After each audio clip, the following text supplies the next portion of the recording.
자, 논제 선정의 조건 가운데 두 번째, 공공성 조건입니다. 공공성 조건은 우리가 토론이 결국 너와 나 또는 우리와 그들이라고 하는 이 대립된 집단과 집단 사이에서 벌어지는 것이니까 결국 우리 서로 다른 두 집단이 모두 토론에 합의할 때만 토론이 가능해진다는 걸 알 수 있습니다. 자, 이 공공성 부분은 토론에서 그래서 아주 중요한 내용이라는 것을 알 수 있습니다. 우리 모두에게 걸린 문제야 되는데 예를 들어서 이렇게 한번 보죠. 공공의료 문제, 의료 집단이 공공의료와 관련된 의대의 정원 4,000명으로 늘리는 부분, 이것을 가지고 의료 파업을 했습니다. 물론 그 결과가 아직 어떻게 될지는 예측하기 힘들지만은 한 가지는 분명해졌습니다. 한국 사회가 공공의료 문제에 대한 공론장을 통한 해결이 시급해졌다. 어떻게 이 문제를 우리가 해결해야 될까요? 피켓 들고 병원에서 뛰쳐나가고 이런 방식으로 이 문제를 해결해 가지고는 결국 문제를 제대로 해결할 수 없을 것입니다. 이 문제를 해결하기 위해서는 의료의 주체들, 정부, 의료인들, 그리고 이제 환자들을 대표하는 시민들, 시민단체들이 이 세 주체들이 모여가지고 공공의료를 위한 가장 합리적인, 현실적인 대안을 장기적으로 찾아가야 될 것입니다. 그것이 뭐 공대 의료 이제 새로운 공공 이제 의료 대학을 만든다든지 뭐 이런 형태로 갈 수도 있겠지만은 어쨌든 제3의 안들을 많이 만들 수도 있을 것이라고 봅니다. 이런 부분들을 우리가 해결해 가기 위해서는 결국 이렇게 우리 모두와 관련된 문제로 인식을 하고 뭐 의료인들에게만 관련된 게 아니잖아요. 우리 모두와 관련된 문제들이죠. 그래서 의료인들이 가장 주역이 되겠지만 그렇지만 환자들인 이 시민들도 그 문제의 직접 당사자들이니까 또 정부도 마찬가지고요. 이렇게 세 주체가 서로 입장이 좀 다를 수 있으니까 서로 다른 입장들을 가지고 이렇게 공론장 안에서 토론을 벌여서 가장 합리적인 또 현실적인 그런 대안을 해결책을 만들어 가길 바랍니다. 예, 그러기 위해서 바로 이렇게 어떤 문제에 대해서 우리가 토론을 잘 할 수 있다는 것은 좋은 대안을 마련해 갈 수 있다는 뜻이기도 합니다. 장애인 학교 신축 문제, 저도 개인적으로 이 부분이 마음이 좀 걸리는데요. 한국에 이런 장애인 학교들을 만들 때, 뭐 어디 지역이라고 말씀드릴 수는 없지만은 일정 지역에서는 우리 조희연 교육감이 크게 봉변을 당한 적도 있고 했었습니다. 장애인 학교를 만든다는 것은 복지국가로 가는 아주 중요한 이제 징검다리라고 볼 수 있겠습니다. 모든 국민이 질 높은 교육을 받아야겠죠. 장애인이 갖고 있든 장애가 없든 이런 거하고 상관없이 모든 국민이 질 높은 교육을 받을 수 있어야 되고 상황에 따라서 사정에 따라서는 농아학교 같은 경우 뭐 보지 못하거나 듣지 못하는 분들은 아주 특수 교육을 받아야 되잖아요. 질 높은 교육을 받아야 되니까 그런 신체적인 한계들을 뛰어넘어서 그들의 어떤 교육을 개선시킬 수 있는 특수 학교들이 만들어져야 되는데 다른 이유로 주변 땅값이라든지 뭐 등등 여러 가지 이유들을 들어서 그런 공공 정책을 반대하는 이런 경우들이 있습니다. 이것에 대해서 우리는 그분들만을 탓할 것은 아니라고 볼 수도 있겠습니다. 우리 사회 전반적인 인식의 문제가 좀 깔려 있는 것인데요. 이것도 바로 우리 모두의 문제다 이렇게 볼 수 있겠습니다. 그러니까 소수의 문제인 것처럼 보이지만은 그것이 결과적으로 우리 모두에게 영향을 주기 때문에 그럴 때는 공공의 문제다 이렇게 이해를 하셔야 된다고 말씀을 드렸죠. 자, 그 중에 하나로 한번 수술실 CCTV 설치를 한번 논의를 한번 해보도록 하겠습니다. 자, 한번 이것도 제가 여기 지금 올려놓은 것들은 모두 여러분에게 제공이 되고 있는 것들입니다. 수술실 CCTV 설치를 법제화, 의무화해야 한다. 물론 지금 뭐 많은 그 이제 병원에서는 수술실 앞까지는 CCTV를 많이 설치해 놨습니다. 그리고 심지어 뭐 성형외과의 강남 같은 경우에는 자발적으로 이런 병원에서 CCTV를 수술실에 설치한 경우도 꽤 있고 그것을 가지고 홍보를 하기도 합니다. CCTV를 설치하는 이유는 크게 두 가지입니다. 첫 번째는 만에 하나 수술이 잘못돼서 의료사고가 발생했을 때 의료사고를 규명할 수 있는 유일한 이제 도구가 CCTV밖에 없다라는 것입니다. 두 번째는 최근에 좀 논란이 됐지만은 이제 의사들이라든지 또는 의료인들이 그 수술을 하는 과정 속에서 마취가 되고 했을 때 환자를 대상으로 해서 어떤 뭐 성폭행을 저지른 경우도 있었고 또 자기들끼리 농담을 하는 이런 경우도 있었고 해서 명예훼손, 인격 침해 이런 것들이 발생하고 하는데 이런 것들을 우리가 진짜 일어났는지 어떤지 알 수가 없으니까 이런 부분들도 우리가 예방하고 또 그것을 확인해서 피해가 일어났다면은 그것을 보상을 받을 수 있는 뭐 이렇게 이제 또 의료인 입장에서는 자기가 어떻게 수술했는지 정확히 보여줄 수 있으니까 한편으로는 자신의 무죄라든지 자신의 어떤 그 수술 역량 이런 것들을 그대로 증명할 수 있으니 뭐 이렇게 안심하고 저한테 수술을 받으세요라고 말할 수 있는 뭐 이제 신뢰를 높일 수 있는 한 방법일 수도 있겠습니다. 하지만 많은 의사들은 수술실까지 CCTV를 설치하는 것에 반대하고 있습니다. 또 의사들 자신들도 CCTV에 노출되는 걸 꺼려하는 경우가 꽤 있습니다.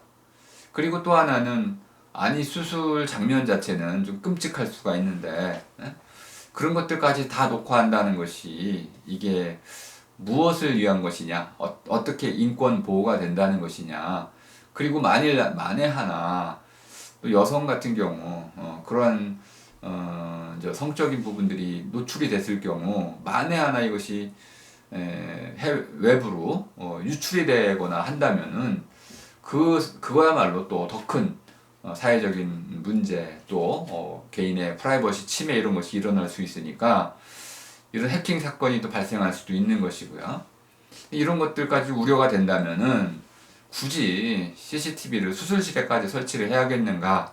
그리고 이제 이걸 설치하면 어떤 의사들은 너무 긴장해서 또 의료사고에 대한 이러한 그 책임감이 너무 커서 제대로 된 의료 이제 행위를 하지 않고 안전한 방식으로 안전한 수술만을 하려고 하지 않겠는가 해가지고 수술의 어떤 소극적인 이런 태도가 발생할 수 있다라는 우려도 제기가 되고 있습니다. 우리가 이 두 이제 장단점을 가지고 찬성 반대로 토론할 수가 있는데요. 이것도 우리 한국 사회에서는 아직 확실히 결정을 못하고 있는 상태입니다. 하지만 아마 점점 이러한 요구가 시민들의 요구는 아주 뭐 절대 다수가 이제 수술실에 CCTV를 설치해 달라고 요구하는 것인데 여론조사를 해보면 훨씬 높게 나오는 편인데요. 그럼에도 불구하고 CCTV의 그 결과물이 어떻게 쓰일 것인지에 대한 우려는 완전히 가시고 있지는 않습니다. 그리고 의사들 자신이 그것에 대해서 반대하는 경우가 많아서 의사들의 이러한 어떤 그 의료권 이런 것들도 보장을 해야 된다고 한다면은 시민들이 원한다고만 해가지고 CCTV를 설치할 수 있는 건 아닌 것 같기도 하고요. 그래서 이 부분은 아직 우리가 좀 더 논의를 해야 될 것 같습니다. 이런 걸 결정해 나가는 과정이 바로 토론이다 이렇게 이해를 해두시면 되겠고요. 이런 토론의 가장 중요한 내용은 이걸 우리 결정하면 법제화하면 우리 모두에게 영향을 미친다는 것입니다. 공공성이 확보가 돼 있다는 겁니다. 그래서 우리가 이것을 비록 일정 특수한 집단이 이걸 하더라도 우리 모두 관심을 갖고 거기에 의견을 개진할 필요가 있는 것입니다. 반면에 이제 공공성의 경우에 일부 집단만의 공공성으로 제한될 수가 있습니다. 예를 들어서 창조론의 진실성 여부 이런 것들은 만일 창조론이 실제 과학적인 사실처럼 사실로 입증이 된다고 한다면은 아마 인류 문명이 크게 변화할 수밖에 없을 것입니다. 하지만 그것이 과학적 사실로 입증되지 않는 이상은 창조론에 대한 토론은 그것이 사실이냐 여부에 대한 토론은 뭐 공공성의 차원에서는 크게 문제될 것이 없을 거라고 봅니다. 이렇게 되겠죠. 믿을 분은 믿으시고요. 믿기 싫으신 분은 믿지 마시고요. 우리 모두에게 강제할 수 있는 법적 강제력은 생길 수가 없는 것이니까 그래서 요거는 그 안에서 내부자들끼리는 토론할 만하지만은 그것이 아닌 사람들 사이에서는 큰 영향을 미치지 않기 때문에 제한된 공공성을 갖는다 이렇게 볼 수 있겠습니다. 또 하나 뭐 이제 정치인, 연예인의 사생활 이런 것들도 아까 제가 잠깐 언급을 해드렸지만은 이 여파가 어떤 사생활의 여파가 국익에 반한다든지 또는 시민들의 이런 여러 가지 정서적인 그 영향이 너무나 커가지고 충격이 심하다. 이 문제에 대해서 모두가 관심을 갖게 된다. 그러면 그건 곧바로 공공의 문제가 될 수 있다. 이렇게 제가 말씀을 드렸습니다. 이런 경우에 우리는 좀 다시 공공성이라는 차원에서 토론할 수도 있겠습니다. 네. 다음에 이제 대립성 부분을 좀 보겠습니다.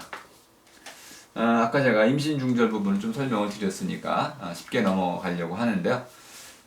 찬반 대립이 뚜렷하기 어려운 경우, 이런 경우에는 독도 문제 이런 거,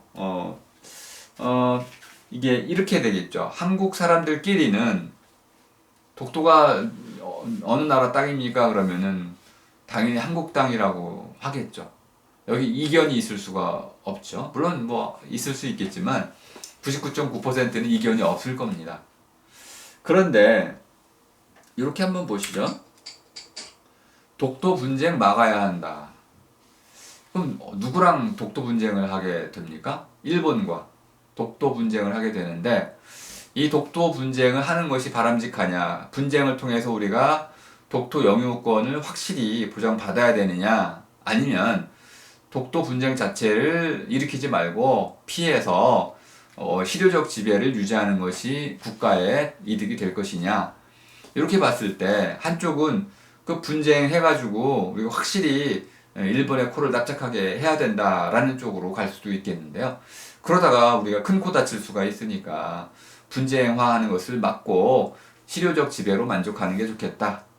이렇게 볼 수도 있겠습니다. 이런 경우에는 독도 문제이지만은 우리 내부적으로 충분히 토론해서 결론을 내리면 우리가 현실적으로 또 건전타당한 방식으로 합의를 해낼 수가 있을 것입니다. 고구려사 문제도 마찬가지입니다. 답이 뻔한 것처럼 보이지만 문제를 좀 달리 물어보면 중국의 동북공정을 정부가 적극적으로 대응해야 되느냐 아니면 정부는 침묵하는 게 옳으냐 이거에 대해서 이견이 있을 수 있습니다. 중국의 동북공정을 정부가 대응하면 상당히 복잡한 외교 문제가 발생을 합니다. 그래서 주로 이제 학자 집단에서 대응을 해야 되는데 학자 집단에서 대응하는 것은 아주 느리고 그러면서도 효과가 좀 미비합니다. 그러다 보니까 정부에서 좀 적극적으로 대응해 주길 바라는 국민적 여론도 좀 있는데요. 과연 어떻게 해야 될까요? 하는 것이 좋은가요? 아니면은 외교적 마찰을 좀 피하기 위해서 정부의 대응은 소극적이어야 하는 걸까요? 이 부분은 우리가 아직 합의에 도달하지 못한 것 같습니다. 이런 것들도 대립성이 있는 경우에는 대립성으로 만들어가면 서로 팽팽히 맞서는 그런 상황이 되면 좋은 토론이 될 수 있는 반면에 대립이 해소되는 쪽이면 모두가 똑같은 방식의 의견이 생겨나면 그거는 토의할 수는 있어도 토론할 수는 없게 된다. 이렇게 말씀드릴 수 있겠습니다. 다음에 이제 성폭행 처벌을 강화해야 한다라는 것은 좋은 토론 주제가 될 것입니다. 그런데 성폭행에 대해서 우리가 처벌해야 한다. 그럼 이것은 이론의 여지가 없어서 토론할 수가 없습니다. 뭐 어떻게 처벌해야 된다는 거야? 이렇게 해가지고 현재의 처벌의 수위가 있잖아요. 징역 3년인데 너무 약하다. 15년, 20년으로 늘려야 된다. 이렇게 했을 때 과연 어느 선이 강화한다는 것의 적정선이냐, 이걸 가지고 이견이 있을 수 있잖아요. 대립이 생기면 그때 비로소 좋은 토론이 생겨난다는 겁니다. 그럼 이 대립을 불러일으킬 수 있는 방식으로 논제를 만드시면 되는 거죠. 이해가 되셨죠? 성폭행을 처벌해야 한다로 가지고는 누구도 반대하지 않으니까 이걸 가지고 토론할 수는 없지만은, 이 처벌의 정도를 두고 3년 했던 것을 15년, 20년으로 늘려야 한다라고 얘기하면, 아이고 20년은 너무 과한 것 같다라고 반론할 수 있는 사람들이 생겨날 것입니다.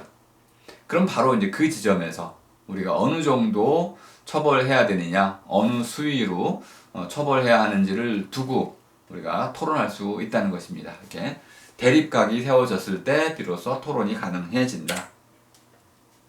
다음에 이제 많이 여러분이 힘들어하시는 이 단일성 조건이 뭔지 좀 설명을 좀 드리겠습니다. 아동 성범죄에 대한 처벌 강화해야 한다. 그런데 이것도 잠깐 살펴보도록 하겠습니다.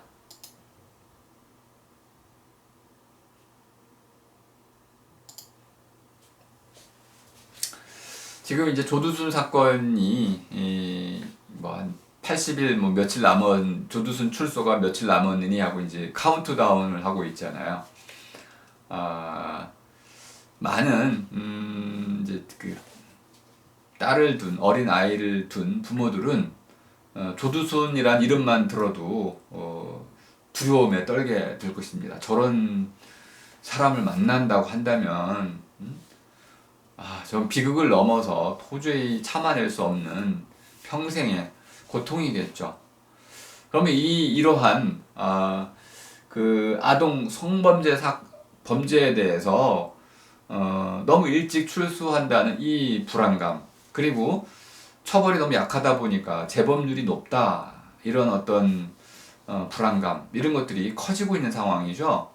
그리고 한국은 이런 성범죄 사건이 지속적으로 좀 늘어나고 있습니다.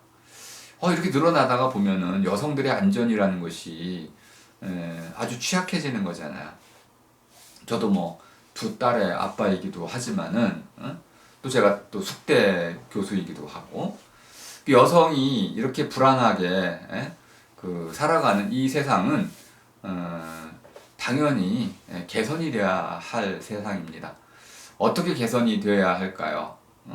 우리 모두가 힘을 합쳐야 되는데, 이런 부분에 오면은 여성들은 큰 목소리를 내고 남성들은 주로 침묵하게 되는, 입을 다물고 있는 이런 사례들이 반복이 되는 것 같습니다. 여성단체들이 나서서 아무리 목소리를 높여도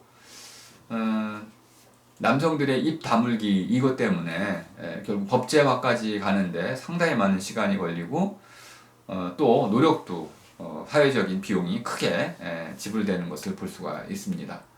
좀 안타까운 마음인데요. 어쨌든 이것은 역사가 보여주듯이 피해를 당하는 사람들이 나서서 적극적으로 자신들의 피해를 외치고 그것을 이렇게 저렇게 바꿔나가야 한다라고 주장을 해야 되는 것이죠. 피해를 입지 않는 사람들은 자기들 문제가 아니다라고 보기 때문에 좀 모른 척하는 수가 있습니다.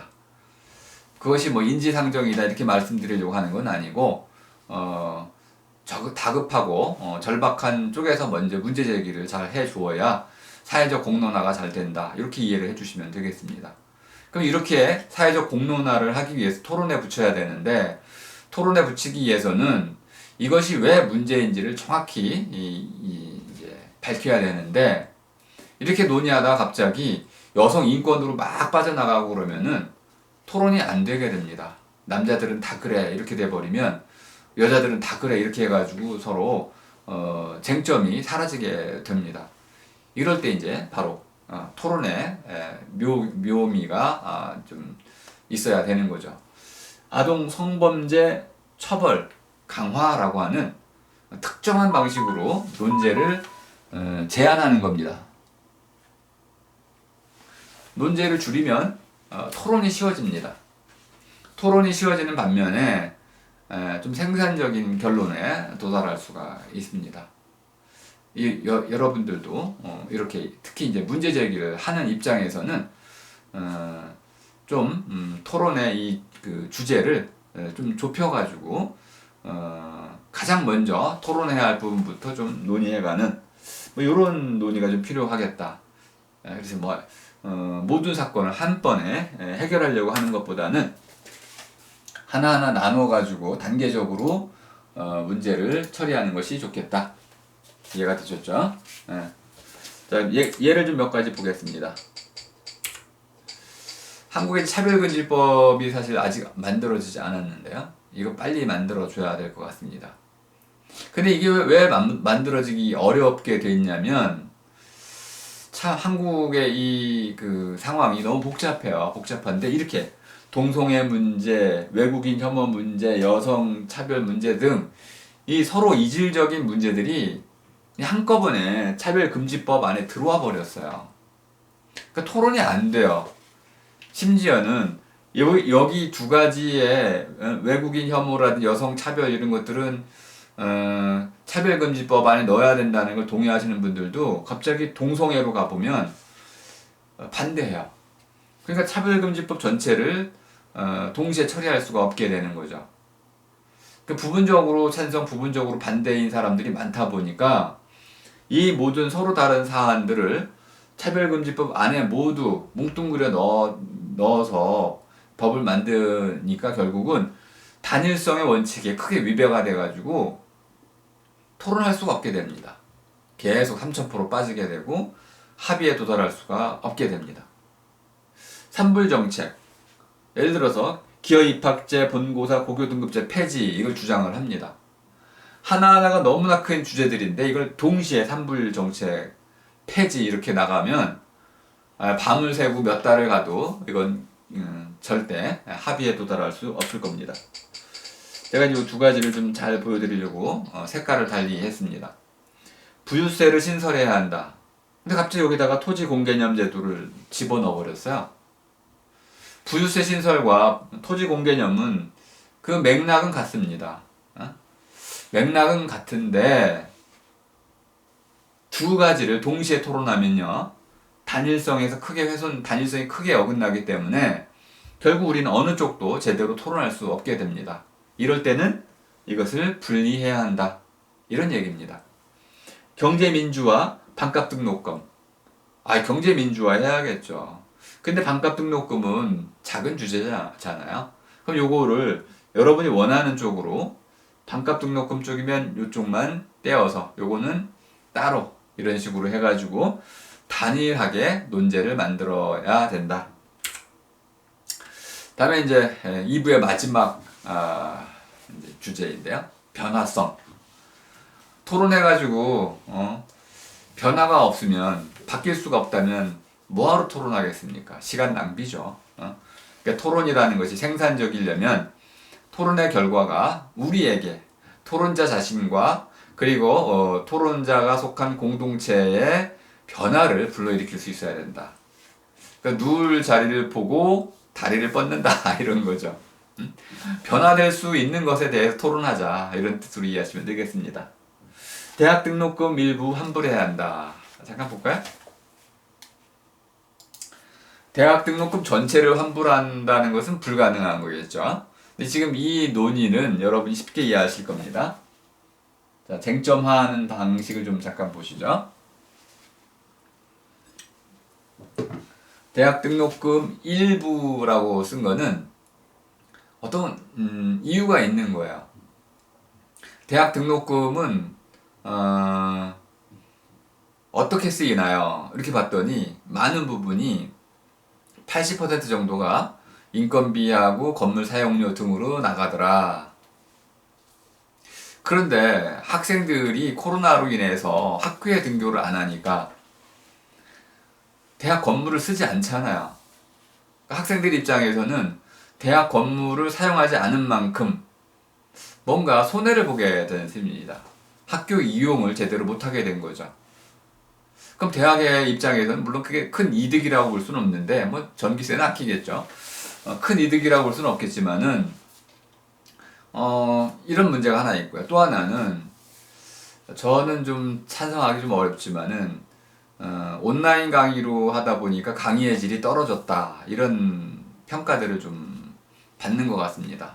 심지어 이제 전체 강의의 10% 정도는 그냥 자료만 제시하고 실제 수업이 일어나지 않는 그런 이상한 자료 제시형 수업이 10%에 다다르고 있다. 뭐 이런 통계를 제가 봤는데요.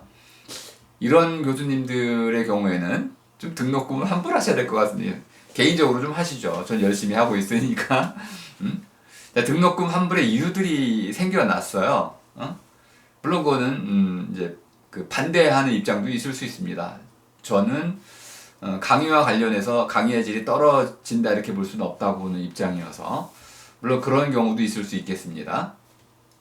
저는 그 부분에 대해서는 환불해서는 안 된다고 보는 입장이고 대학 그 이제 건물을 사용할 수 없다라는 관점에서는 대학 건물의 사용은 대학 당국이 임의적으로 결정한 게 아니고 정부의 코로나 방역 대책 일부로서 호응하다 보니까 한 것이기 때문에 뭐 그 부분에 대해서는 정부가 강력히 주장하고 있으니까 환불을 한다면 그건 누가 해야 될까요?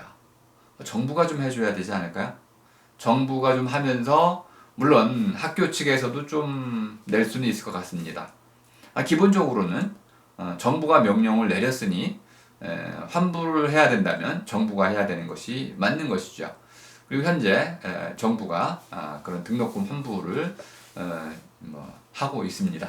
자, 그러니까 환불에 대해서는 일리가 있는 내용입니다. 하지만 어느 정도 환불해야 되고 누가 환불을 해야 되는지 이 부분에 대해서는 또 우리가 토론을 해야만 되는 거죠. 중요한 내용은 자, 이런 토론을 하면요.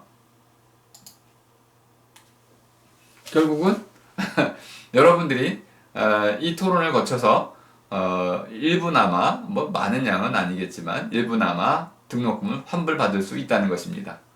변화가 생겨나는 것이죠. 이게 바로 토론의 묘미라고 볼 수 있겠습니다. 예를 들어서 이걸 한번 볼까요? 북한의 군사훈련 중단해야 한다. 네.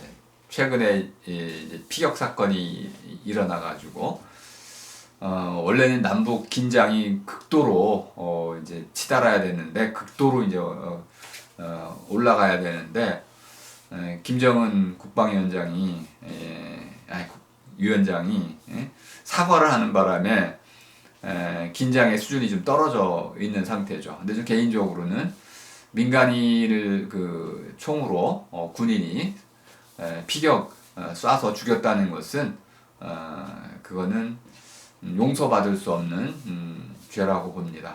그거는 악을 저지르는 것이고요.